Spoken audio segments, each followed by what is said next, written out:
अपने जीवन में 1000 बार देख चुके हो। सबसे पहले हम आपके सिलेबस में जैसे क्वेश्चन आता है, पेपर में पहला क्वेश्चन क्या होता है? गद्य का विकास का। तो गद्य का विकास के संभावित जितने प्रश्न बनते हैं सब आज करा दूंगा। दूसरा क्वेश्चन क्या होता है? काव्य के विकास का। तो काव्य के विकास के जितने संभावित प्रश्न हैं सब आज करा दूंगा। तीसरा प्रश्न किसका होता है? आपके गद्यांश और पद्यांश और गद्यांश का। तो पद्यांश सारे करवा दूंगा। पवन दूतिका, कैकेयी, कांताप, श्रद्धा, मनु सब हो जाएगा। आपके गद्यांश की बात करें तो राष्ट्र का स्वरूप, अशोक के फूल, रॉबर्ट नर्सिंग होम में, निंदा रस, हम और हमारा आदर्श, भाषा और आधुनिकता, सारे चैप्टर आपके खत्म हो जाएंगे, सारी कहानियां।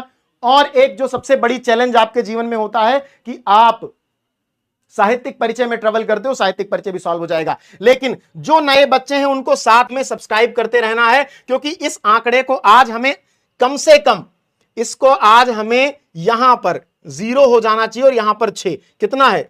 4000 और सब्सक्राइबर चाहिए। मुझे लगता है 4000 तो तुम लोग ले ही आओगे। यही तो तुम्हारी खूबसूरती है। देखो ये डिजिटल गुरुदक्षिणा है। मैं तुमसे क्या कहता हूं, गुरुदक्षिणा देना बहुत जरूरी है ज्ञान के क्षेत्र में। शिक्षा से अगर कुछ चाहिए तो सभी लोग जितने नए बच्चे सब्सक्राइब करते रहेंगे। उत्तर देना शुरू करो।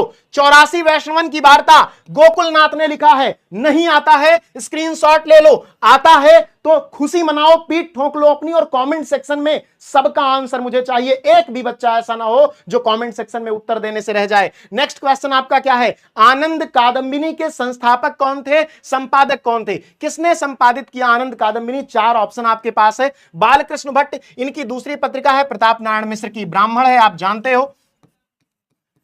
राधाचरण गोस्वामी की नहीं है ये, बल्कि किसकी है? बद्री नारायण चौधरी प्रेमघन की है। सभी लोग, मुझे सबके आंसर नहीं दिख रहे और यह गलत बात है। सेशन को सभी लोग लाइक कर लें जितने बच्चे लाइव हैं, और सेशन को शेयर कर दें अपने सभी साथियों के साथ। व्हाट्सएप पे स्टेटस पर लिंक लगा के छोड़ दो। जिसको आना होगा आएगा, जिसको पढ़ना होगा पढ़ेगा, जिसको टॉपर बनना होगा बनेगा। अच्छा, टॉपर की बात आई तो मुझे एक बात बताओ कि तुम लोग कितने % नंबर चाहते हो? मेरे पास एक आंकड़ा रहता है। मुझे कुछ बच्चे चाहिए जो 98% वाले हैं, कुछ ऐसे चाहिए जो 95% वाले हैं, कुछ ऐसे हैं जो 85% वाले हैं, और कुछ ऐसे हैं जो 80% में संतोष कर लेते हैं। लेकिन कुछ ऐसे भी होते हैं जो कहते हैं बस पास होना है। तो तुम्हारा इसमें से क्या ऑप्शन है, जरा एक बार कॉमेंट सेक्शन में बता दो, ठीक है, जिससे मुझे पता चल जाए कि मैं पढ़ा किन्हें रहा हूं। भारत के ब्रिलियंट माइंड्स को तैयार करने का मौका अगर आपको मिल रहा है तो आप भाग्यशाली हैं। हर एक शिक्षक को इस बात के लिए भाग्यशाली होना चाहिए। इसलिए यह जानना बहुत जरूरी है कि आप अपने लिए क्या टारगेट कर रहे हो। नेक्स्ट क्वेश्चन क्या है बेटा? नेक्स्ट क्वेश्चन की अगर हम बात करते हैं, बाबू गुलाब राय की आत्मकथा। बाबू गुलाब राय की आत्मकथा कौन सी है? कुछ आप बीती, कुछ जग बीती, मेरा जीवन प्रवाह, मेरी असफलताएं, अपनी खबर।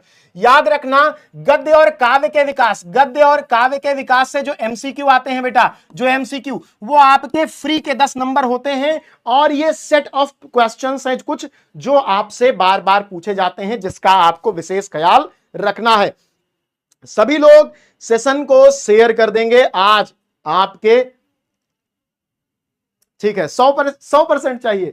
सुमित सर की बेटी, सुमित सर तो 100 में 100 दिलवाते ही हैं, तो इसीलिए तुमको 100% चाहिए। बिल्कुल मिलेगा, जो मांगोगे वो मिलेगा। मेरी असफलताएं, अगर ये क्वेश्चन आपको नहीं आ रहे हो, मैं बार बार आपसे कह रहा हूं कि अगर ये क्वेश्चन आपको नहीं आ रहे हो तो इनका स्क्रीनशॉट लेके रख लीजिएगा।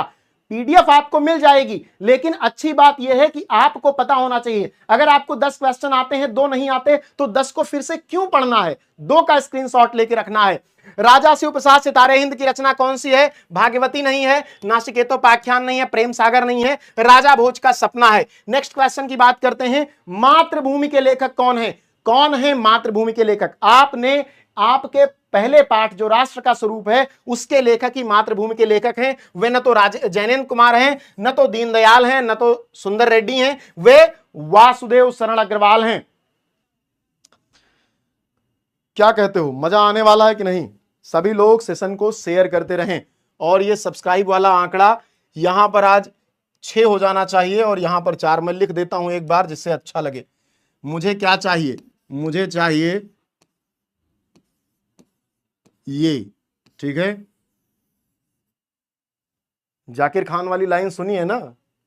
बस ऐसे ही समझ लो। चलो नेक्स्ट क्वेश्चन की बात करते हैं बेटा। खड़ी बोली गद्य की प्रथम रचना किसे माना जाता है? बहुत सारी रचनाएं हिंदी में हुई, लेकिन खड़ी बोली गद्य की प्रथम रचना किसे माना जाता है? बहुत सारे कंफ्यूजन है इसमें, गोरा बादल की कथा में और कविगंग की एक रचना चंद छंद वर्णन की महिमा में। लेकिन अगर ऑप्शन में आपके गोरा बादल की कथा है तो आप इसी को टिक करोगे, कोई दूसरा क्वेश्चन टिक नहीं करोगे।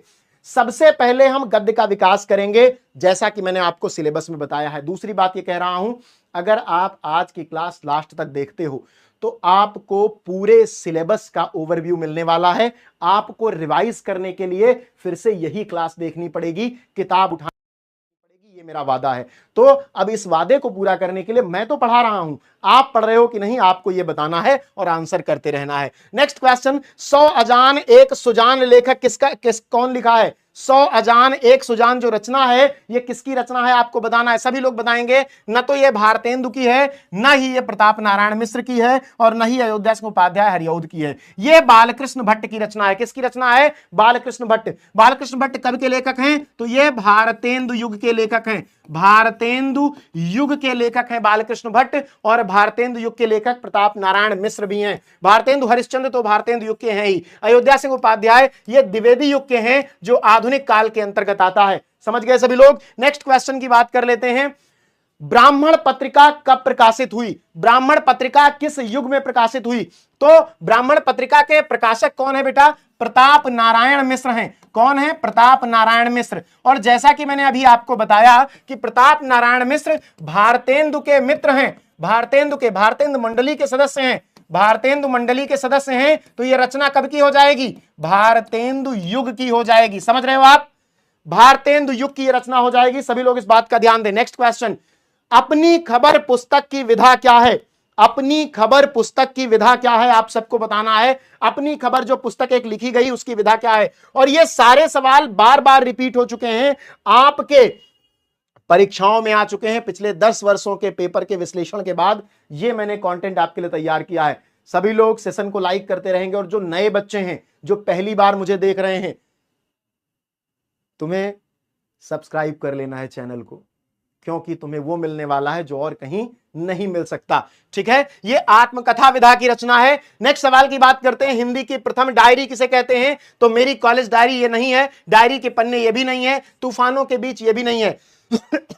नरेंद्र देव की जेल डायरी जो है ये हिंदी की प्रथम रचना है। नरेंद्र देव की जेल डायरी हिंदी की प्रथम रचना है, ये आपको पता होना चाहिए। डायरी लेखन की देखो हमारे यहां तमाम विधाएं हैं, जैसे कहानी लेखन एक अलग विधा है, डायरी लेखन एक अलग विधा है, संस्मरण लेखन एक अलग विधा है, संस्मरण लेखन एक अलग विधा है, या रिपोर्टाज एक अलग विधा है, ऐसे ही निबंध लेखन एक अलग विधा है। ठीक है, इन सबको आपको ध्यान रखना है। चंद छंद वर्णन की महिमा के लेखक कौन है? चंद छंद वर्णन की महिमा जो आपकी रचना है उसके लेखक कौन है?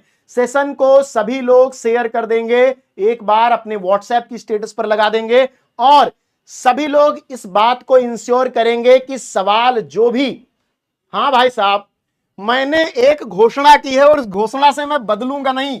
जिस बच्चे के हिंदी में 100 में 100 नंबर आएंगे, जिस बच्चे के हिंदी में 100 में 100 नंबर आएंगे उसको फोन मिलेगा, लेकिन इस बार आईफोन नहीं सैमसंग का फोन मिलेगा। सबसे महंगा जो उस समय होगा आपके लिए उपलब्ध वो मिलेगा। और ये प्रेम है, ये उन लोगों की तरह रेट नहीं है तुम्हारा कि 1 लाख रुपए दे दो चले आओ हमारा नाम ले लो ना। ये प्रेम है जो तुम्हारी सफलता के पारितोषिक के रूप में तुमको दिया जाएगा। खैर हिंदी पढ़ाने वाले पारितोषिक भी नहीं बोल पाते हैं, अर्थ तो जानते ही होंगे, चैट जीपीटी परप्लेक्सिटी का जमाना है। चंद छंद वर्णन की महिमा के लेखक कौन है आपको बताना है। कविगंग हैं। कौन है बेटा? कविगंग। ये बहुत पुराने और बहुत अच्छे लेखक हैं, इस बात को आपको जानना है। सभी लोग इस बात का ध्यान रखेंगे। नेक्स्ट क्वेश्चन, जयशंकर प्रसाद की कृति। जयशंकर प्रसाद छायावाद के लेखक हैं, और एकमात्र ये मुझसे जब भी कोई ये पूछता है कि सर हिंदी कैसे अच्छी करूं, तो मैं 2 नाम लेता हूं, एक विद्यानिवास मिश्र का और जयशंकर प्रसाद का। इनको आपको पढ़ना चाहिए, इन्होंने कोई विधा ऐसी नहीं छोड़ी। कहानी, खूबसूरत कहानियां लिखी हैं, उपन्यास, खूबसूरत उपन्यास लिखे हैं। इनका एक उपन्यास है चंद्रगुप्त, और चंद्रगुप्त उपन्यास में कुटिया में चंद्रगुप्त पढ़ रहा होता है, सिकंदर प्रवेश करता है, चाणक्य बोल उठते हैं कि अलक्षेंद्र सावधान, भारत का भविष्य पढ़ रहा है। तो ऐसे ही जैसे तुम भारत के भविष्य आज हो, वैसे कभी चंद्रगुप्त हुआ करता था। तो बहुत बहुत ओजस्वी रचनाएं लिखी। और इन्होंने कविता भी लिखी है, हिमादि तुंग श्रृंग से प्रबुद्ध शुद्ध भारती, स्वयं प्रभा समुज्ज्वला स्वतंत्रता पुकारती, अमरते वीर पुत्र हो दृढ़ प्रतिज्ञ सोच लो, स्वतंत्रता पुकारती बढ़े चलो बढ़े चलो। तो इनकी, और इन्होंने नाटक भी बहुत अच्छे अच्छे लिखे हैं। आषाढ़